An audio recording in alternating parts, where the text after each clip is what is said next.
இயேசு கிறிஸ்து ஒருவன் என்னை நோக்கி கூப்பிட்டார், அவனை நான் புறம்பே தள்ளுவதில்லை. மனுஷன் சொல்லலாம், இன்று போய் நாளைக்கு வரலாம், ஆனா இயேசுவோ உங்களை நேசிக்கிறார். நீங்க நினைக்கிற சினிமா ஆக்டர்ஸோ யாராவது இருக்கலாம், ஆனா உங்களுக்கு யாருமே தெரியாது.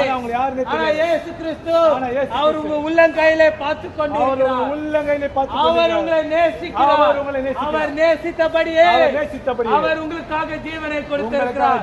எந்த மனிதரோ ஜீவனை தரமாட்டார். அவர் உங்களை நேசிக்கிறார். அவரே வழி, அவரே சத்தியம், அவரே ஜீவன். அவரை நோக்கி கூப்பிட்டு பாருங்கள். இயேசுவே, என் குடும்பத்திலே ஒரு அற்புதங்கள் செய்யுங்கள். இயேசுவே, நான் தரித்திரத்திலே வாழ்ந்து கொண்டிருக்கிறேன். நான் சுகம் இல்லாமல் வாழ்ந்து